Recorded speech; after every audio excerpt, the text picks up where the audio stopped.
viața mea, bună dimineața din Hurghada.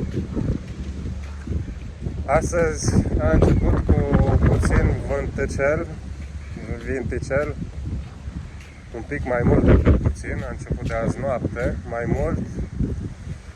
Este ora 9:10 dimineața, mergem să luăm micul dejun pentru că la ora 10 închide restaurantul. Sper să nu fie prea multă lume din nou și sper să fie ceva decent de mâncare. Cam așa arată fundalul în dimineața aceasta.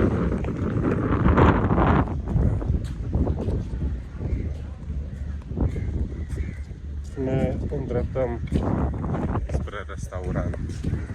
O să revin de acolo, o să vă arăt ce felul de mâncare au. Ca de obicei, tip bufet, în același restaurant în care am avut și prânzul și cina ieri. Gata, am ajuns în zona restaurantului și haideți să vedem cu ce surpriză ne trezim. Să vedem ce avem. Hai că nu este extrem de plin, dar totuși este multă lume. Bufetul începe din partea asta. Aici sunt salatele, brânzeturile. Și aici ce avem? Alte brânzeturi. Cred că asta o să fie partea mea. Din câte văd, cred că micul dejun e cel care arată cel mai ok. Avem mai multe opțiuni. Asta e zona bakery, deci astea și alea probabil o să le încerc. Asta nu, asta e, pare un fel de cozonac, doar cu puțină ciocolată așa pe deasupra. Un fel de melci cu cioco, cu...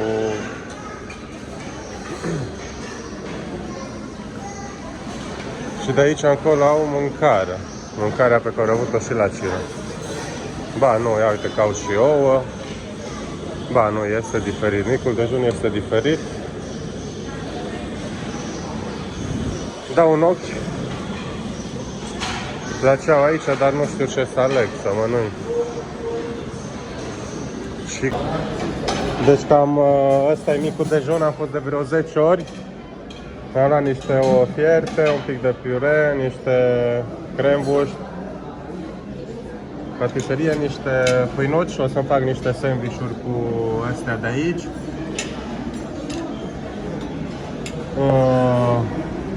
Pancakes cu ciocolată, niște melon. Aici sunt diferite sosuri, că nu scria ce sunt și cum sunt, să văd care e ok. O cafea, care e mai mult apă chioară, acum nu știu ce gust va avea. Vom încerca și vom vedea.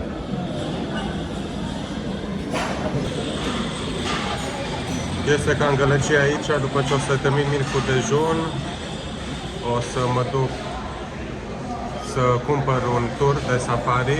Deja am vorbit de ieri, am făcut rezervarea, astăzi o să merg să plătesc, iar mâine o să mergem încolo. O să înceapă pe la ora 11:45, o să filmez tot. De aici, de la hotel, o să vină să ne ia băieții, iar după aia o să termine cam pe la ora 7-8, cred, pentru că avem cină inclusă în deșert.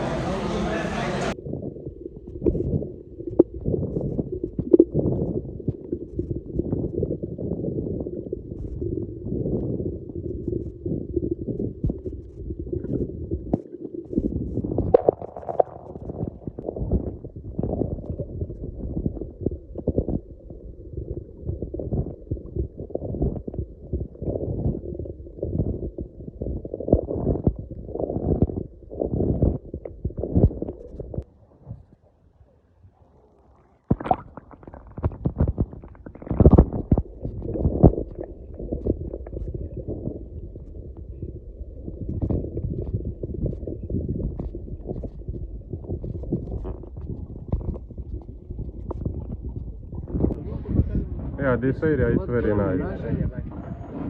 Aici este zona de Sisha, from Romania, brother. Very good, very good. You are Egyptian, no? I guess. No, no, we don't. I just want to make a small video. Este amenajat cu covoraul și pe jos. Drăguț, nu prea se vede bine că este umbră. Dar chiar este drăguț. Și guess what? Aici este o piscină, a treia piscină. Mai chill, nu este nimeni. În partea asta este restaurant cu seafood. Și piscina asta este goală. Și dacă piscina este goală, ghiciți ce se va întâmpla?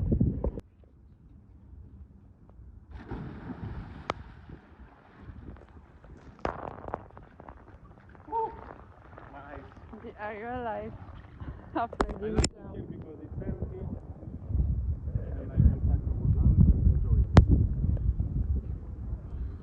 Yes. And you can show your kid side here. Kiddo, little kiddo. The Little Mermaid. Look, wait. Jump. It's close. Just jump. It's not cold. Just jump inside and it will be not cold anymore.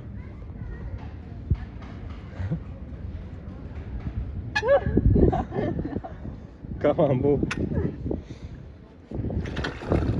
Wow. It's cold. You will get used to it. You like it? It's still cold? Huh?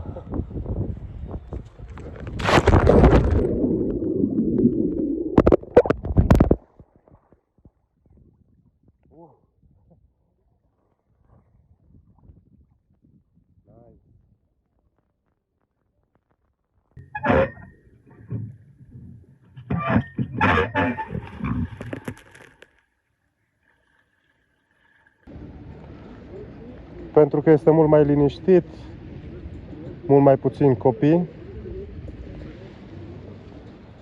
este mult mai drăguț, mai chill. Eu m-am așezat aici, singurel.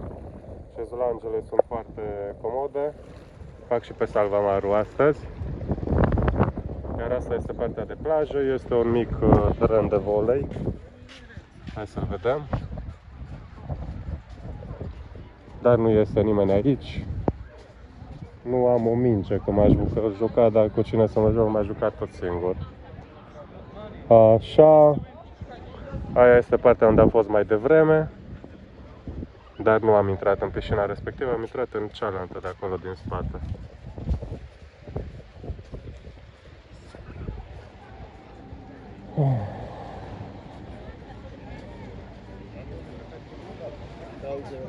Și aici, spre dreapta,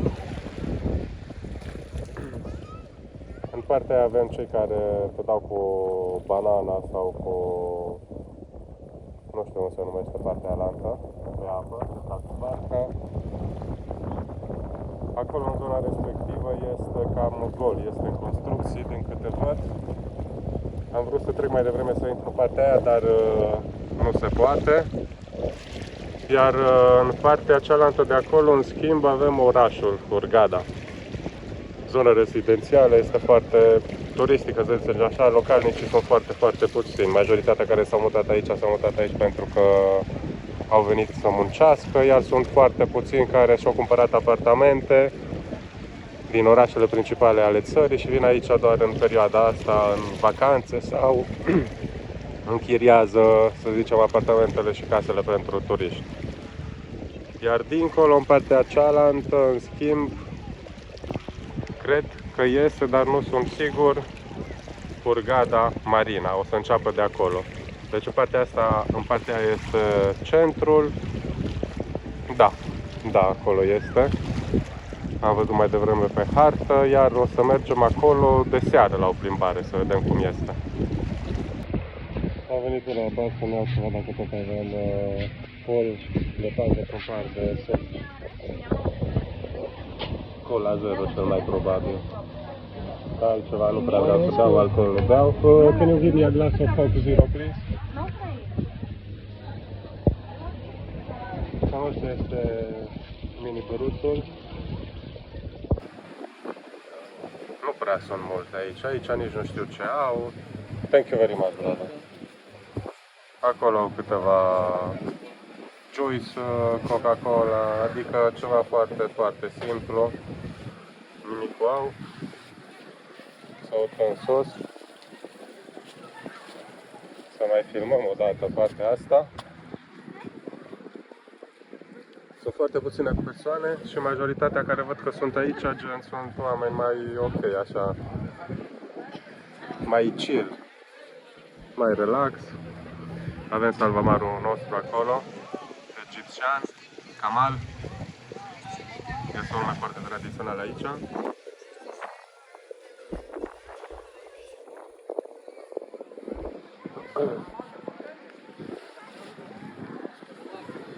De acolo am venit mai devreme, unde a fost piscina și cam atât. O să mai sar încă o dată și aici. Deci am venit în zona asta, că vreau să vă arăt puțin mai exact cum arată resortul, partea de camere, care este, să zicem, pare stilul ăsta mai tradițional, așa, de Africa, să zicem. E drăguț, e foarte drăguț pentru vară. Aici terasele, aparent, nu, asta e la fel de mare, dar asta gen este mult mai mare față de cele din partea cealaltă unde stau eu. Partea asta pare și mai nouă. Adică este, nu doar pare. Păcat că nu au ceva, o structură mai înaltă de unde se poate sări în piscină.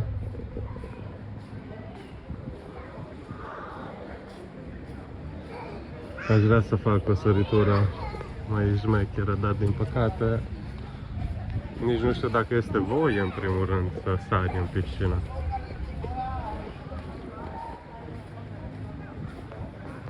Deci nu prea cred.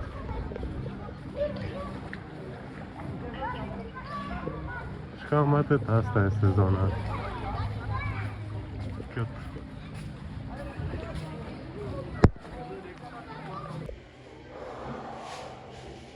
Asta este una din băile de la resort. Cam vechiuțe și nu extrem de curate, deci vă sfătuiesc să faceți lucrul ăsta când mergeți la baie și vă așezați jos. Să nu vă așezați fără, pentru că nu se știe niciodată ce ați putea păți. Mi-ar plăcea tare mult să sar de aici, dar din păcate cam circa 2 metri în apă sunt pietre, iar încă 1,5 metri pe marginea apei, deci nu mă risc. Ar trebui să sar măcar 4 metri ca să ajung unde este apa mai mărișoară, cam de 1,5 metri, 1,80 m. Trebuie să găsesc alt loc. Văd că față de ieri, yesterday the water was a little bit higher, no? At Yes. it's the same time, but today it's lower. It was high But the tide. time it's the same. It was still in lunch time, but the water was like much higher yesterday. Here we don't know here. Deci, după cum vedeți, aici avem marginea asta de piatră,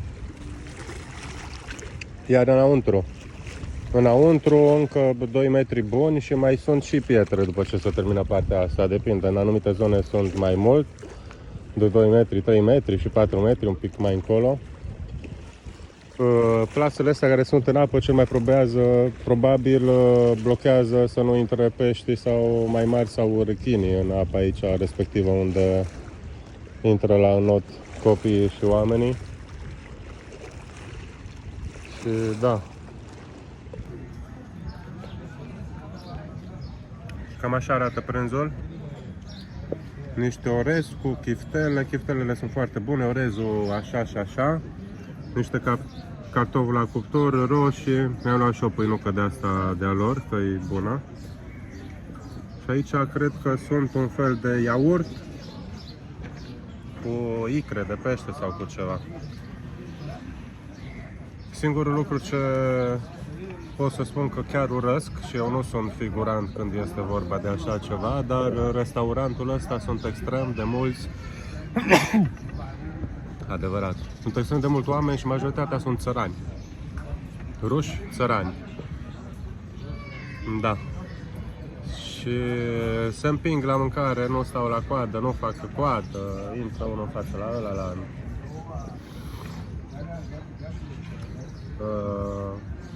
Ideea este că am încercat să vin la ora când începe prânzul, este la fel, pe la mijloc este la fel și spre sfârșit este la fel. Și în cazul în care vin mai mult spre sfârșit, ori nu mai găsesc gen carne sau chestii de astea, că mănâncă ca porci și umplă câte o farfurie, dar și o fac cu vârf. Adică nu cum am eu, mi-am pus două lucruri într-o farfurie, își pun câte 3, 4, 5 straturi de mâncare și îi fac vârf ca la piramide, dacă tot suntem în Egipt. Acum v-am mult noroc și mi-am găsit o măsuță drăguță aici, chiar lângă piscină, avem și umbră, deci e ok. Am intrat mai devreme doar cu prosopul pe umeri în restaurant și mi-au spus să-mi iau ceva pe mine, că nu se poate sta fără. Sunt la piscină, la mare și nu pot să mănânc fără tricou, cum ar veni, dar na, înțeleg, dacă astea sunt regulile, astea sunt regulile. Aici pot să stau liniștit și poftă bună mie. Aici văd că se relaxează prietenul nostru, care săracul este îmbrăcat în...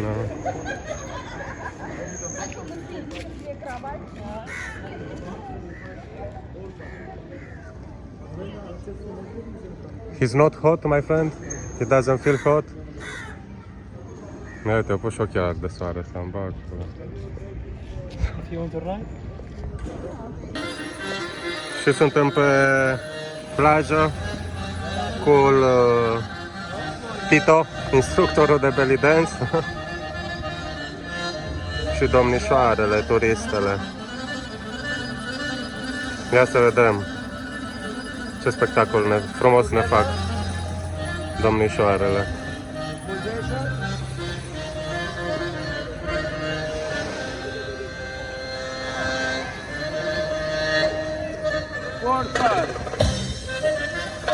Hey!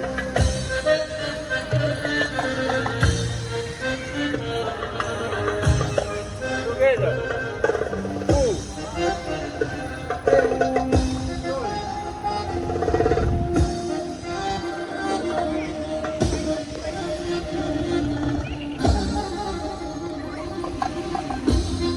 Hai să vedem din spate.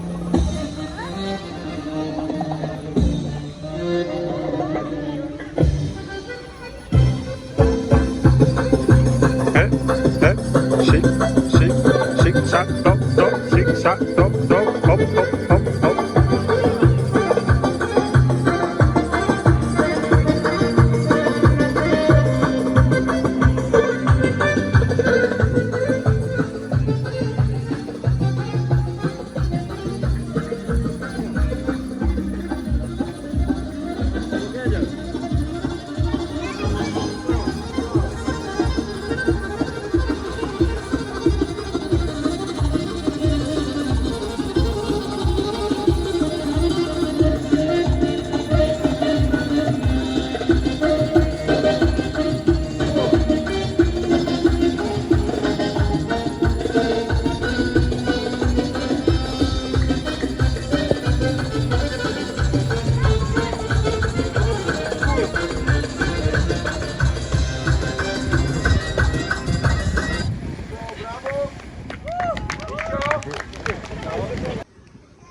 Right. M-am făcut ca un rac.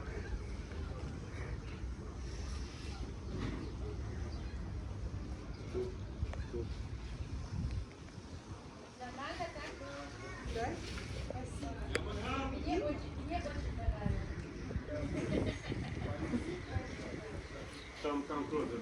Look how red I am. Deci mi-a dat cu cremă protectivă. How much is the cream? 35%? Da, sunscreen. Da. Yes. De 3 ori într-o zi. Bine, pe lângă asta m-am dat și eu cu ulei, cu 15% protecție, dacă am degeaba asta, ca să vedeți cât de puternic este soarele. Când vrei să te bronzezi și în loc să te bronzezi devii un rac, dar nu e problemă că pielea mea, cum sunt eu mai brunetă de fer, și mai probabil o să mă decojez, dar o să prind culoarea, adică roșu ăsta o să se transforme în bronz, șmecher. Dăm așa, like a crab. Like a... Rack. Just a rack. Here it's all white, Ah, and here. these big legs. And I have another crab. It's here. The crab is hiding.